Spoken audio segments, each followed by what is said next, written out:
నమస్కారం ఘంటారావానికి స్వాగతం. ముందుగా ప్రధానాంశాలు. పాసమైలారం దుర్ఘటనలో 36కు చేరిన మృతులు, 30 మందికి ఆసుపత్రుల్లో చికిత్స, కొందరి పరిస్థితి విషమం.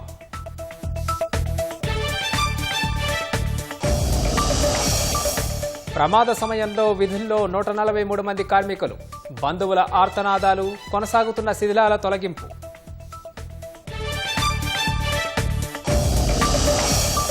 కాసేపట్లో క్షతగాత్రులను పరామర్శించనున్న సీఎం రేవంత్ రెడ్డి.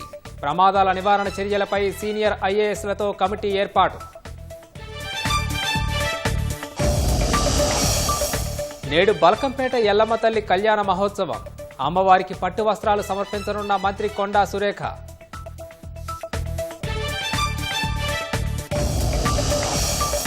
4 రోజుల పాటు రాష్ట్రానికి భారీ వర్ష సూచన. నేడు రేపు తేలికపాటి నుంచి మోస్తరు వాన కురిసే అవకాశం.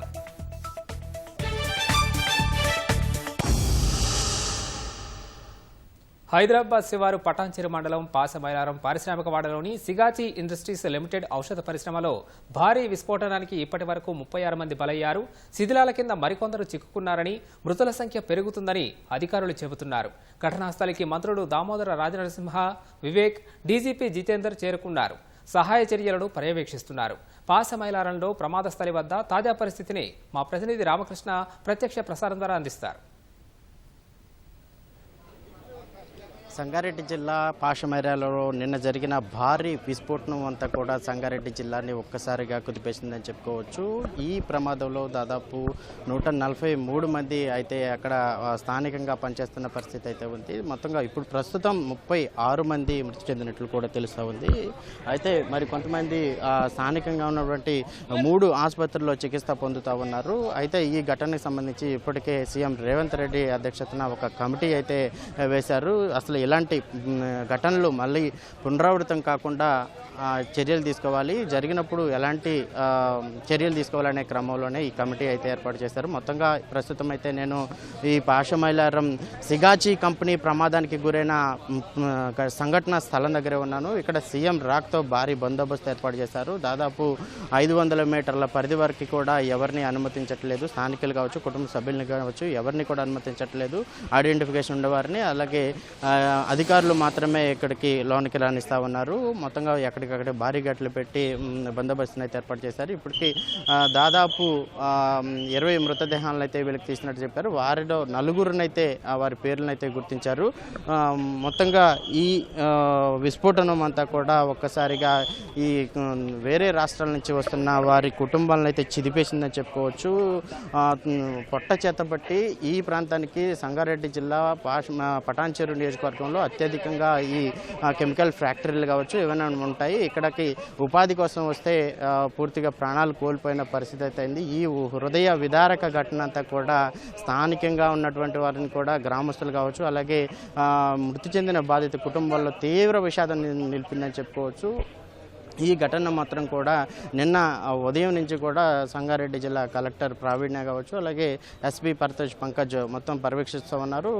రాత్రి వరకు కూడా సహాయక చర్యలు, నిన్న వర్షం పడినా కానీ సహాయక చర్యలు కొనసాగుతూనే ఉన్నాయి.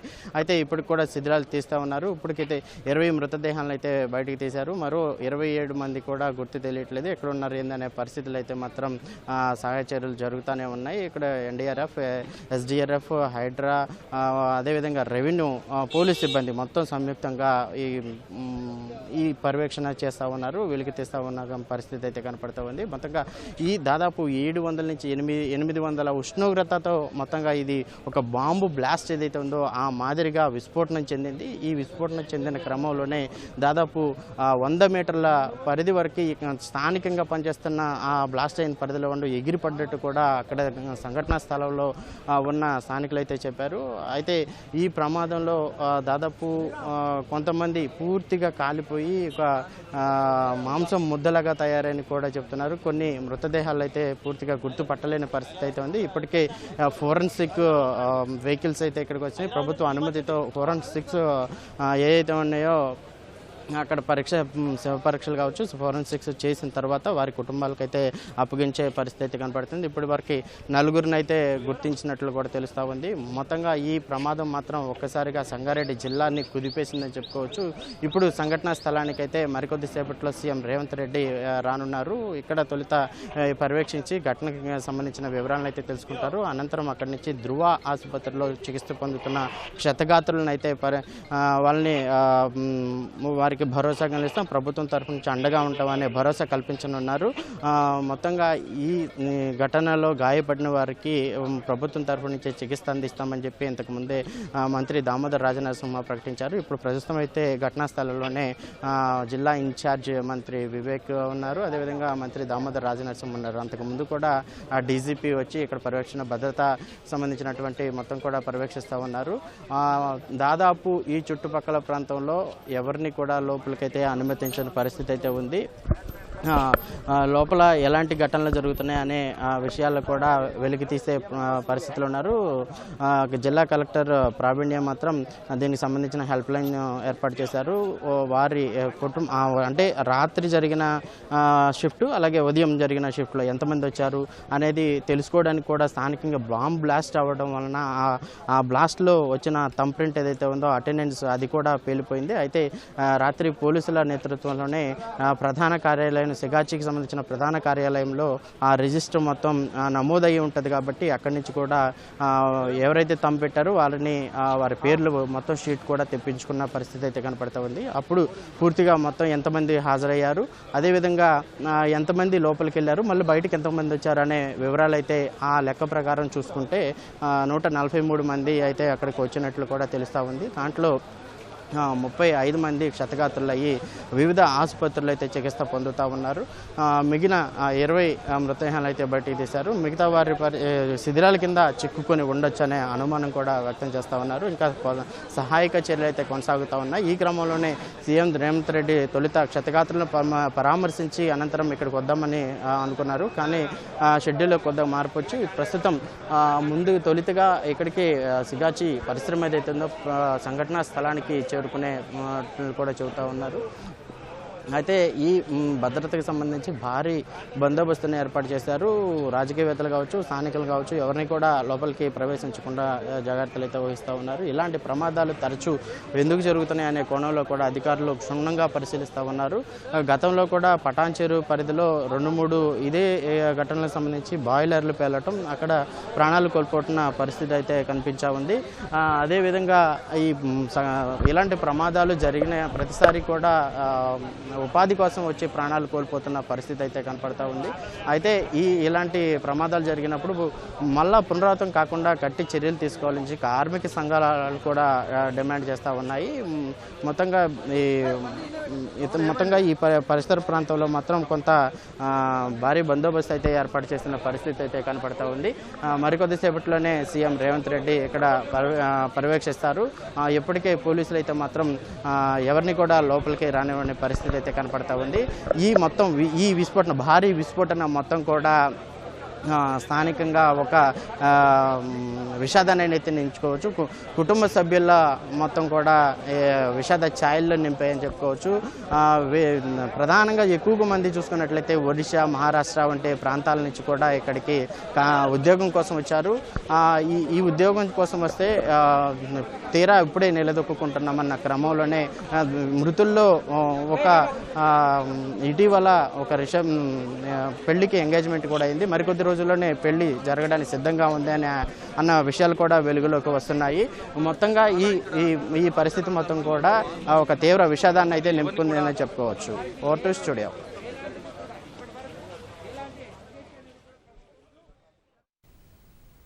ధన్యవాదాలు రామకృష్ణ.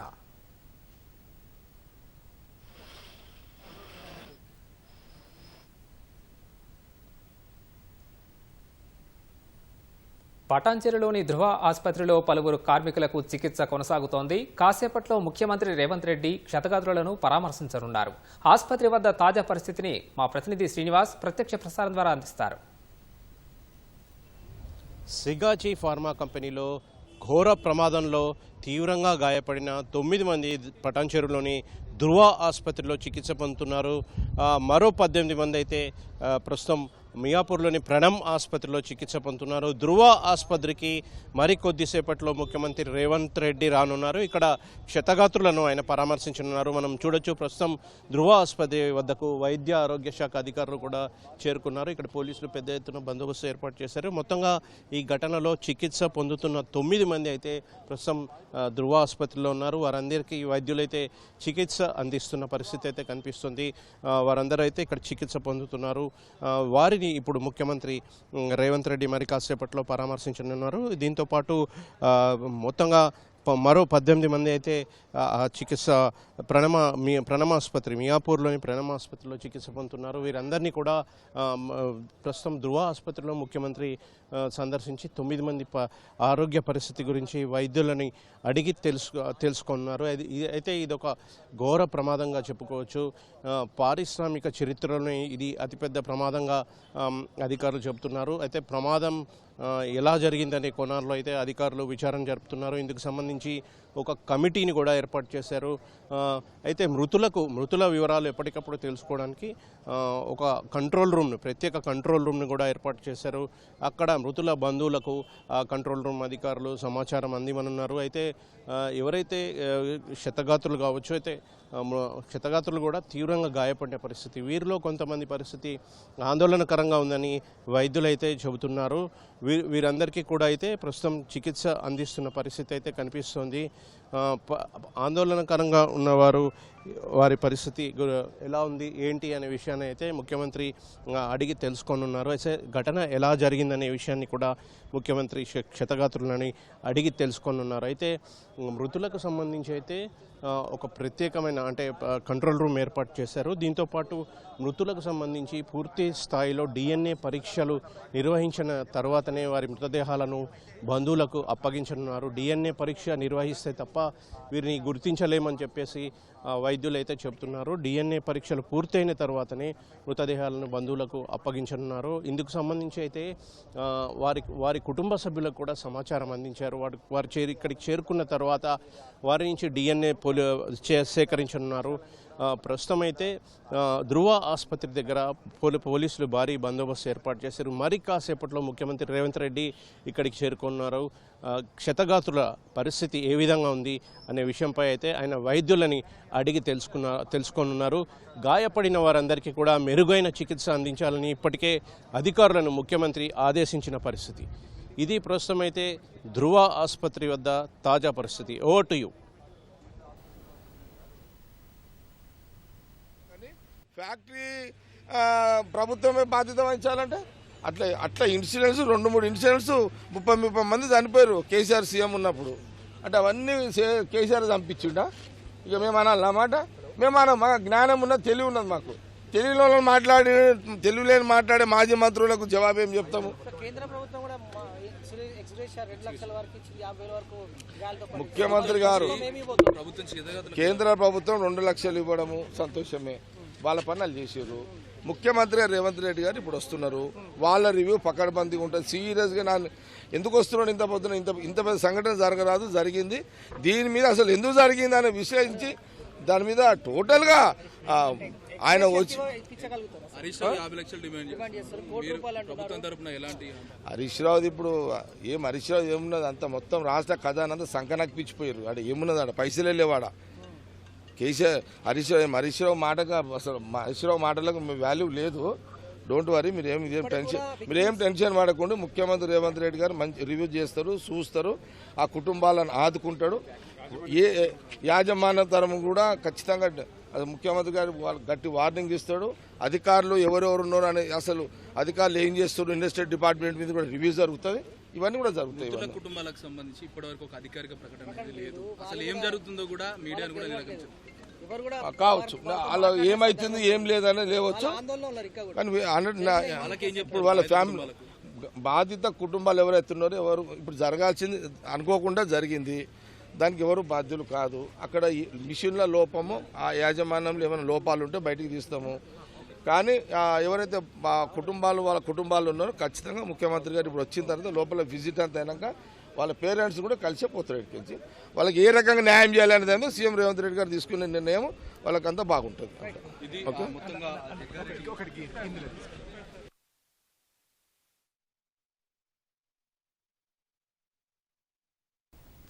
రాష్ట్ర చరిత్రలోనే విషాదకర రీతిలో ఘోర పారిశ్రామిక ప్రమాదం ఉలిక్కిపడేలా చేసింది.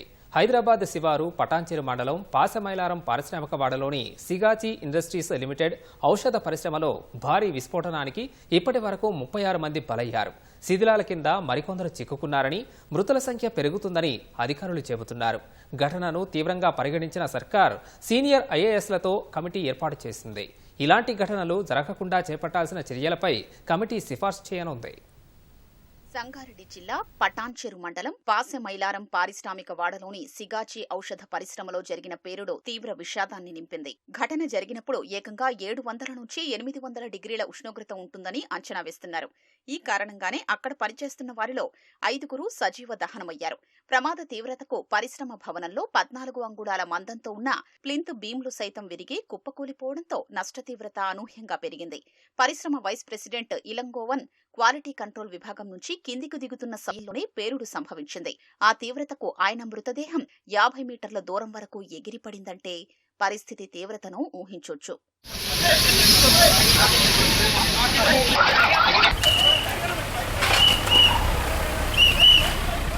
ఎన్డీఆర్ఎఫ్, హైడ్రా, అగ్నిమాపక సిబ్బంది యుద్ధ ప్రాతిపదికన సహాయక చర్యలు చేపట్టగా 11 అగ్నిమాపక శకటాలు మంటల్ని అదుపు చేశాయి. గుజరాత్ కేంద్రంగా పనిచేస్తున్న సిగాచి సంస్థకు తెలంగాణ, మహారాష్ట్రల్లో పరిశ్రమలు ఉన్నాయి. పాసెమైలారం పారిశ్రామిక వాడలో దాదాపు 4 ఎకరాల విస్తీర్ణంలో ఔషధ తయారీ పరిశ్రమ ఉంది. ఇక్కడ ముడి సరుకును శుద్ధి చేసి మైక్రో క్రిస్టలైన్ సెల్యులోజ్ అనే ఔషధాన్ని తయారు చేస్తారు. దీన్ని వివిధ ఔషధ తయారీ సంస్థలకు విక్రయిస్తారు. ఈ పరిశ్రమలో 4 బ్లాకులున్నాయి. ఇక్కడ మొత్తం 189 మంది సిబ్బంది పనిచేస్తుంటారు. వీరిలో ఉత్తరాది రాష్ట్రాలకు చెందిన వారే ఎక్కువగా ఉంటారు. సోమవారం ఉదయం 8 గంటల ప్రాంతంలో సిబ్బందంతా యథావిధిగా విధులకు హాజరవగా కాసేపటికే స్ప్రేయర్ డ్రయర్ ఒక్కసారిగా భారీ శబ్దంతో పేలిపోయింది. ఏం జరుగుతోందో తెలిసేలోపే జరగాల్సిన నష్టమంతా జరిగిపోయింది. ఆ సమయంలో 147 మంది పరిశ్రమ ఆవరణలో ఉన్నట్లు అధికారిక వర్గాలు చెప్తున్నాయి.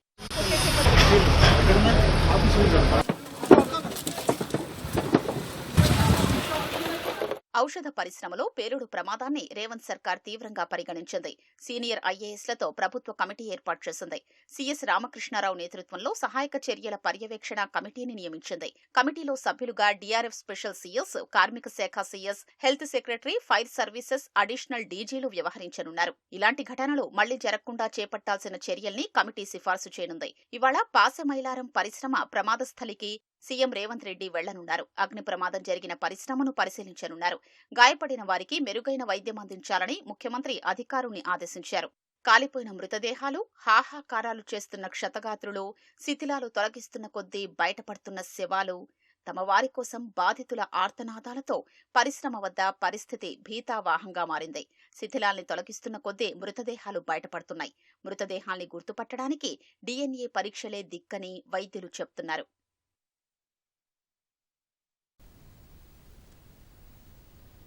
రాష్ట్రంలో అంగన్వాడీలను దేశానికి రోల్ మోడల్గా తీర్చిదిద్దాలని ముఖ్యమంత్రి రేవంత్ రెడ్డి అధికారులను ఆదేశించారు. పౌష్టికాహారం బోధనలో అగ్రగామిగా ఉండేలా కార్యాచరణ రూపొందించాలని సూచించారు. మహిళాభివృద్ధి, శిశు సంక్షేమ శాఖ, దివ్యాంగులు, వయోవృద్ధులు, ట్రాన్స్జెండర్ల సాధికారత శాఖలపై తన నివాసంలో ముఖ్యమంత్రి రేవంత్ రెడ్డి సమీక్ష నిర్వహించారు. అంగన్వాడీలకు కొత్త భవనాలు నిర్మించే విషయంలో అధునాతన సాంకేతికతను వినియోగించుకోవాలని, పిల్లల అవసరాలకు తగ్గట్లు కంటైనర్లతో డిజైన్ చేయించే అంశాన్ని అధ్యయనం చేయించాలని సీఎం సూచించారు. ఔటర్ రింగ్ రోడ్డు పరిధిలోని మురికివాడలు, వలస కార్మికులు ఎక్కువగా ఉండే ప్రాంతాల్లో మొబైల్ అంగన్వాడీ కేంద్రాలు ఏర్పాటు చేయాలన్నారు. కొందరు ఉద్యోగులు వారి తల్లిదండ్రుల్ని పట్టించుకోవడం లేదన్నారు. అలాంటి ఉద్యోగుల వేతనాల నుంచి నేరుగా వారి తల్లిదండ్రుల ఖాతాలకు 10 నుంచి 15% జమ అయ్యే అంశాన్ని పరిశీలించాలన్నారు. అసోంలో ఇప్పటికే అటువంటి పథకం అమలవుతోందన్నారు. ట్రాన్స్జెండర్లకు ప్రస్తుతం ట్రాఫిక్ విభాగంలో అవకాశం కల్పించామని, వారి సేవల్ని రవాణా, దేవాదాయ శాఖ, వైద్యారోగ్య శాఖలతో పాటు ఐటీ, ఇతర కంపెనీల్లోనూ వినియోగించుకునేలా చూడాలని సీఎం ఆదేశించారు. దివ్యాంగులకు ప్రభుత్వం మరింత అండగా ఉంటుందని పునరుద్ఘాటించారు. ఇందిరమ్మ ఇళ్లు కట్టుకునే వారికి సిమెంటు, స్టీల్, ఇటుకలు, ఇసుక ధరలు అందుబాటులో ఉండేలా చూడాలని డిప్యూటీ సీఎం భట్టి విక్రమార్క ఆదేశించారు. మండల స్థాయిలో ధరల నిర్ణయ కమిటీలు ఈ మేరకు చర్యలు తీసుకోవాలని సూచించారు. రెవెన్యూ రీసోర్స్ మొబిలైజేషన్పై సచివాలయంలో మంత్రివర్గ ఉపసంఘం సభ్యులు, ఉన్నతాధికారులు పాల్గొన్నారు. గత సమావేశంలో తీసుకున్న నిర్ణయాలపై సమీక్షించారు. రాష్ట్రంలో 20 చోట్ల ఇసుక విక్రయ కేంద్రాలు ఏర్పాటు చేసినట్లు అధికారులు వివరించారు. హైదరాబాద్లోని కాలుష్యకారక పరిశ్రమల్ని ఔటర్ రింగ్ రోడ్డు వెలుపలకు తరలించడంపై సమాలోచనలు జరిపారు. ప్రజలపై పన్ను భారం మోపకుండా ఆదాయం పెంచే మార్గాలను అన్వేషించాలని మంత్రులు ఆదేశించారు. Revenue resource mobilisation sub committee సమావేశంలో తీసుకున్న నిర్ణయాలపై ప్రతిరోజు సమీక్ష చేయాలని సీఎస్ను భట్టి విక్రమార్క ఆదేశించారు. కోరలున్నాయి కదా అని విర్రవీగే నాయకులకు వచ్చే స్థానిక సంస్థల ఎన్నికల్లో బుద్ధి చెప్పాలని రెవెన్యూ శాఖ మంత్రి పొంగులేటి శ్రీనివాసరెడ్డి అన్నారు. అసెంబ్లీ, పార్లమెంటు ఎన్నికల్లాగానే స్థానిక సంస్థల ఎన్నికల్లోనూ కాంగ్రెస్కు ఘన విజయం చేకూర్చాలని విజ్ఞప్తి చేశారు. వరంగల్ జిల్లా రాయపర్తిలో 14,17,00,000 వ్యయంతో 20,000 టన్నుల సామర్థ్యం గల గోదాముల నిర్మాణానికి మంత్రి భూమి పూజ చేశారు. ప్రతి పేదవాడి ముఖంలో చిరునవ్వు చూడాలన్నదే ఇందిరమ్మ ప్రభుత్వ లక్ష్యమని మంత్రి అన్నారు.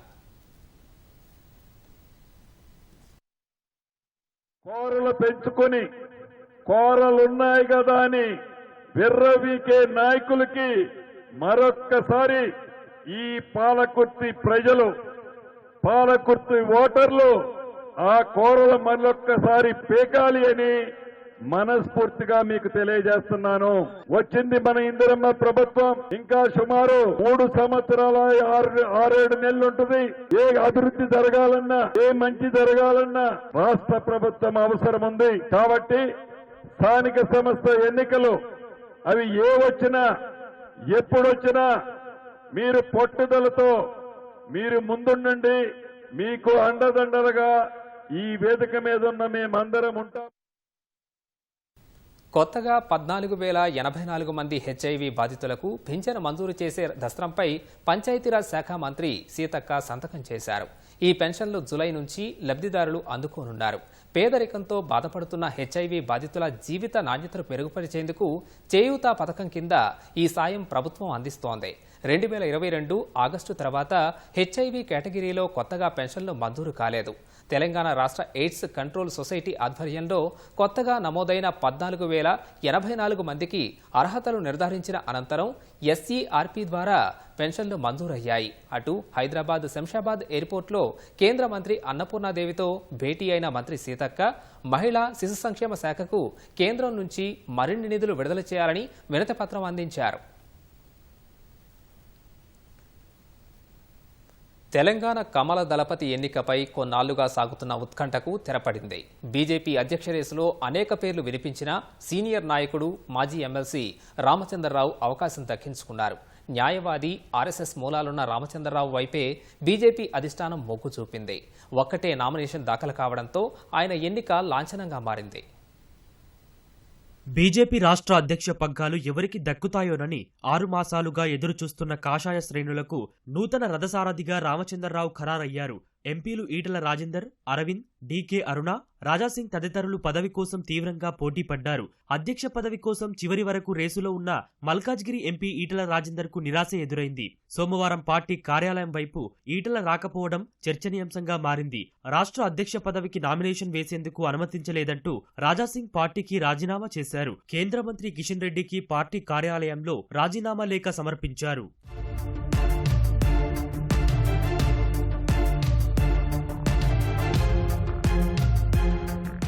నాంపల్లిలోని పార్టీ రాష్ట్ర కార్యాలయంలో రామచంద్రరావు నామినేషన్ ప్రక్రియ కోలాహలంగా జరిగింది. ఎన్నికల రిటర్నింగ్ అధికారి కేంద్ర మంత్రి శోభా కరంద్లాజేకు ఆయన 2 సెట్ల నామినేషన్ పత్రాలు అందజేశారు. కేంద్ర మంత్రులు కిషన్ రెడ్డి, బండి సంజయ్, ఎంపీలు డీకే అరుణ, కొండా విశ్వేశ్వర్ రెడ్డి, ఎమ్మెల్యే పాయల్ శంకర్, ఎమ్మెల్సీ కొమరయ్య రామచంద్రరావు అభ్యర్థిత్వాన్ని బలపరిచారు. బీజేపీ రాష్ట్ర కొత్త అధ్యక్షుడిగా ఎన్నికైన రామచంద్రరావు 3 ఏళ్ల పాటు ఆ పదవిలో కొనసాగనున్నారు. వచ్చే ఎన్నికల్లో రాష్ట్రంలో అధికారం చేపట్టాలనే లక్ష్యంతో కమలదళం ఉంది. ఈ క్రమంలో పార్టీ అధ్యక్ష పదవికి నేతల నుంచి తీవ్ర పోటీ నెలకొంది. అనేక వడపోతల తర్వాత నూతన సారథిని అధిష్టానం ఖరారు చేసినట్లు పార్టీ వర్గాలు విశ్లేషిస్తున్నాయి. జాతీయ అధినాయకత్వం అన్ని కోణాల్లో పరిశీలించి పార్టీ సీనియర్ నేతలు, ఆర్ఎస్ఎస్ ప్రముఖుల అభిప్రాయాలు సేకరించి రామచంద్రరావు వైపు మొగ్గు చూపినట్లు తెలిసింది.